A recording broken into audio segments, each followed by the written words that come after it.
Okay, hi. Uh, my God, it's Wednesday already this week, and I apologize that this is coming so late. By way of explanation, um, there was an unexpected and sad death in the family 10 days ago. So I was noticing I was behind on my messaging, and certainly this video is a little late. And I'm also late on grading your discussion forum participation. I don't think I've done that since week 4. So that's not an excuse. It's just an explanation um, of why I'm a little behind here. But at any rate, um, remember you can always call, even if I'm a little AWOL in some areas.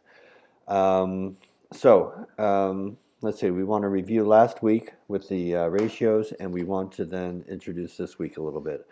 So last week, as you might know, this is the first time we've run the course since I redesigned it. And I will say that if I was going to redesign the course again, I would have split week 6 last week into 2 weeks.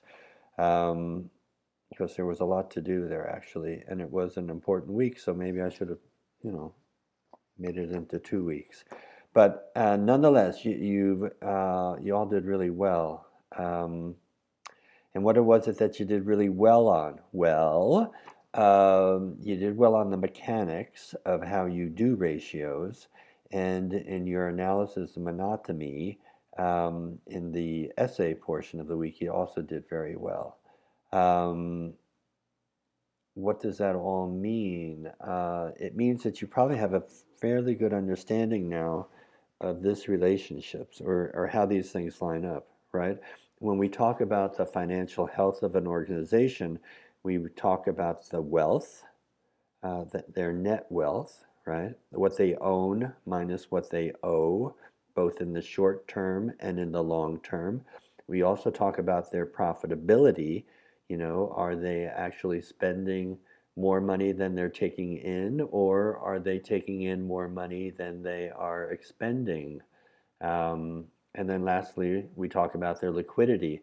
Do they have enough cash on hand to actually pay their bills on a regular basis? And do they have that little nest egg of cash that will allow them to independently weather the financial storm when it comes, and it will come? Certainly, the depression, the Great Recession of 2008 was a good example of when the crisis will come. And also, do they have enough cash to take advantage of opportunities to maximize their mission when they come along without first having to go to a funder?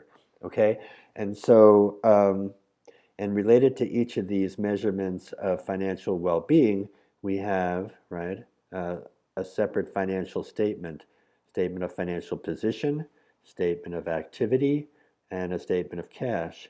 And related to each of those kind of measurements of profitability, of financial well-being, yes, we have these ratios, right, that have your current ratio and your debt ratio talk about uh, a comparison of your what you own, your assets, to what you owe, and make sure that you make that distinction um, between short-term or current assets and liabilities and your total assets and liabilities. And then we have the operating margin ratio, the one that talks about are your revenues greater than your expenses? Are you making money or losing money? And lastly, we have a couple of ratios, days in capital, days in working cash, etc., that have to do with your liquidity. We also have days in receivables there too. That has to do with how quick you are uh, collecting the money that is owed you. Because every day that you're owed money is a day you don't have that cash to put in your bank. Okay?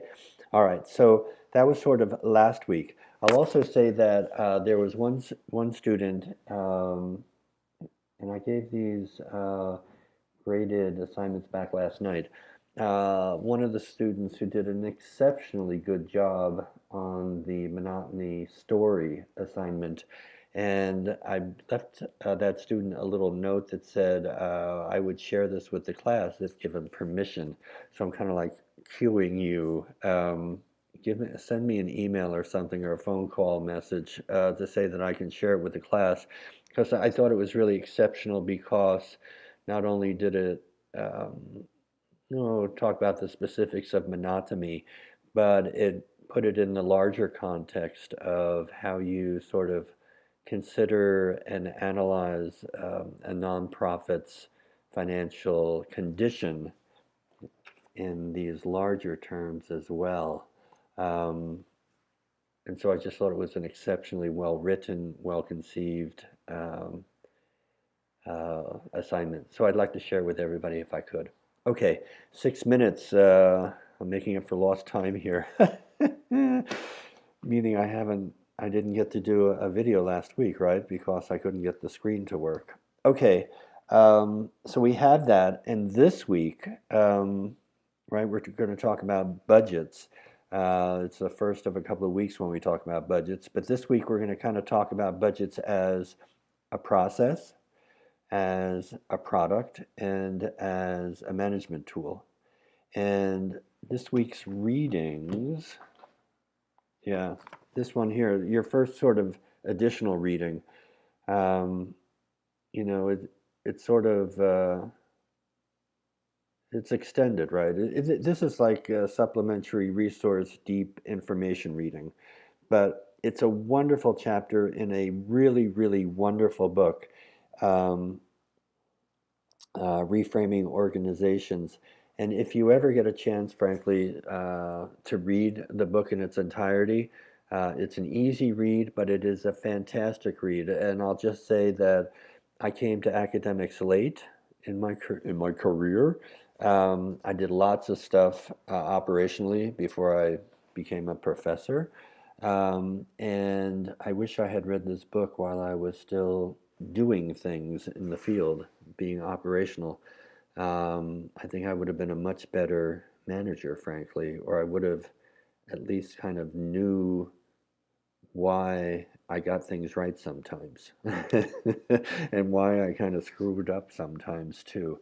So, anyway, a great book, but the point of this chapter that I've given you is that the allocation of scarce resources is inevitably a political process, because when you divvy up resources, which is what you do when you make a budget, there are going to be winners and there are going to be losers. And so people don't want to be losers, they want to be winners. So, how do they become a winner instead of a loser? Well, they try to figure out the political landscape, who's going to want to give them money, who's not going to want to give them money. So who are my allies, who are my enemies, who is going to what argument will carry the day or not carry the day, and then you go into your negotiations with a full deck and you try to get the best deal you can. So anyway, the process of creating a budget is definitely a political process, and so that's why I assigned that chapter for supplementary readings. But the other part clearly is that um, uh, if you create budgets uh, in a healthy, productive manner, you will get buy-in from those who are supposed to implement them, and I guess not. I guess implement them and operate their programs or their functions within those budgets. So it's really important that you are inclusive and help those who have to live with the budgets take ownership of those budgets, or feel like they have ownership of those budgets. And then the second part is just budgets as a product, right?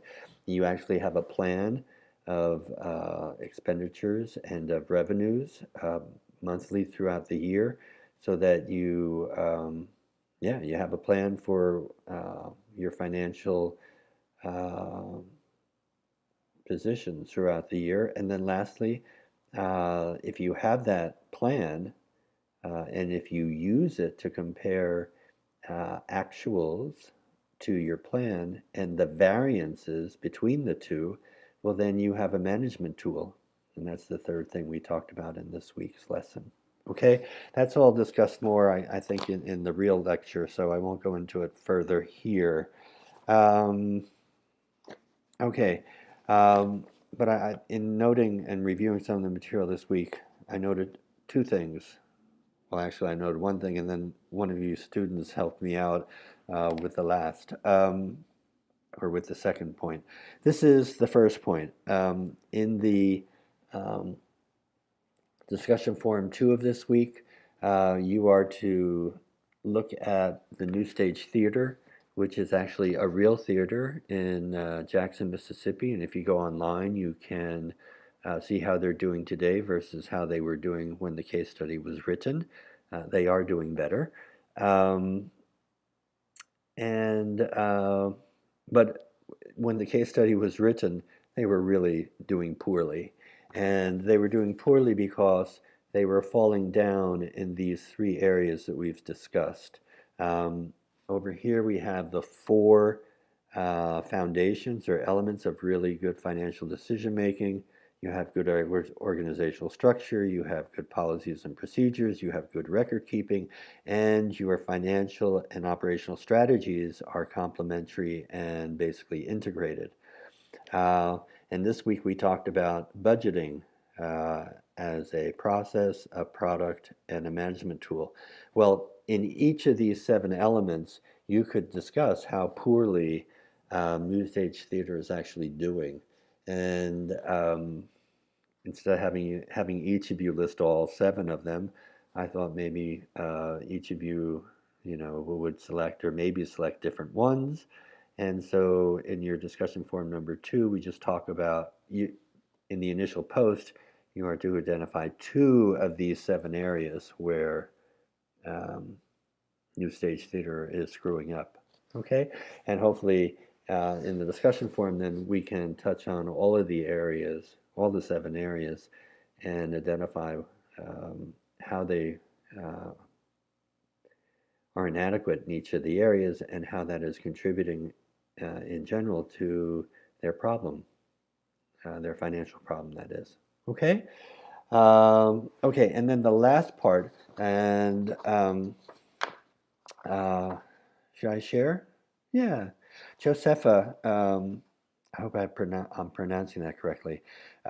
She was astute and noted in the lecture that at the very end I say, oh, and there's a separate PowerPoint this week about how you allocate shared expenses. And um, and when I looked back through the course materials and everything that was developed for the course, I didn't actually see the PowerPoint. So maybe it never got done. So I'm going to take hopefully just 2 or 3 minutes here to explain. Okay, and the basis is really simple. If you have cost centers or programs or uh, divisions of your organization that have shared costs, typically what you do is allocate those shared costs on the percentage basis of another factor that's in common with all of the divisions or programs over which the costs have to be shared. Whew.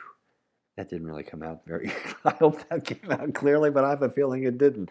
So here's the example, okay? In other words, what I'm trying to do here is allocate overhead cost and admin cost, okay, to these 3 budgets. Okay, I got a homeless program, I got a mental health program, and I've got a job training program. And I have $100,000 in administrative costs that I have to allocate across these 3 programs. So how am I going to do that? Well, what I do is figure out maybe um, I'm going to proportionately allocate this $100,000 of overhead cost among the three programs based upon the relative size of their expense budgets. Okay, the homeless program is 100K, mental health is 200K, and job training is 300K. So that's a total of 600,000 in program expenses. So proportionately, the homeless program is 1/6 of this total amount, right? 100,000 out of 600,000.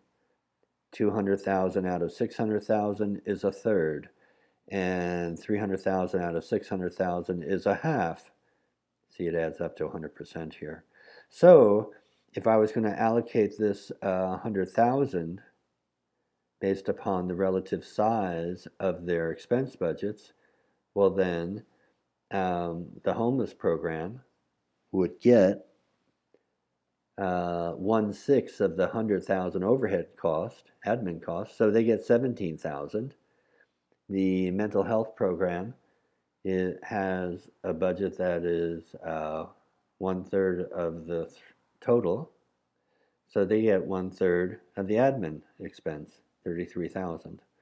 And the job training program, since it has a budget that is half of the total amount of the operating budgets, it gets 1/2 of the overhead cost, or 50,000. Okay, so that in principle is how it's done.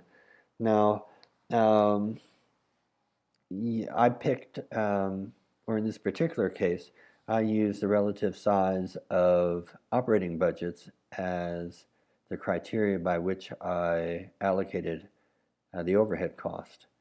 And, because that's normally the way administrative costs are allocated. However, if you think for a moment that maybe those three programs, the homeless program, the mental health program, and the job training program, all share a postage meter.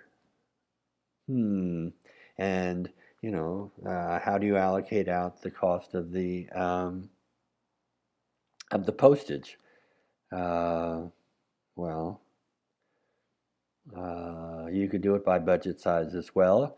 You could do it by number of recipients in the program to whom mailings go to, or you could try to do it in terms of how many mailings go out from a particular program proportionately. Anyway, you can use different criteria for determining the proportionality of how you allocate the shared cost. All right, this has been a long video. We're up to 18 minutes. I guess that's all for now. Yeah, okay. I don't know. I'm happy with how the class is going. I hope you guys are. If not, please let me know. And if I'm slow in replying to your email somewhere, just give the old call, right? What's the number? What's the number? Whoops. What's the number?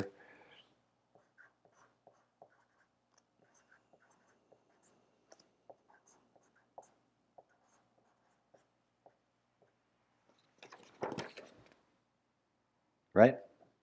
This one down here, 413-237-7475. Okay, thanks. I'll see you online.